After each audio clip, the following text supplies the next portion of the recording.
আসসালামু আলাইকুম গাইস।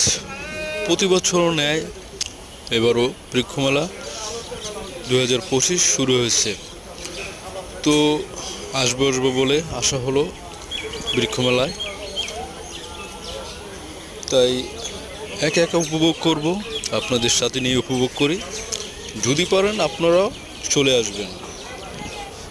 আমার ভিডিওতে দেখা আর সামনাসামনি দেখা অনেক তফাৎ। আসলে বলবেন ওয়াও, আমার ভিডিওটা দেখলে বলবেন নাইস। এটাই মানে কি বলবো, মেলা তো অনেক কিছুই মেলা হয়, বাট এই যে মেলাটা মানুষের একটা হৃদয়ের মেলা হতে পারে আপনাদের কাছে। কারণ হৃদয়ের মেলা কির জন্য, এই গাছ শুধু আমাদের যে ফল দেয় ফুল দেয় তা না, এই গাছ কিন্তু আমাদের ঔষধি কাজে লাগে। এই গাছ থেকে আমরা কিন্তু অক্সিজেন নেই, মানে এই গাছের কোনো প্রশংসার শেষ নেই। তাই আমি মনে করি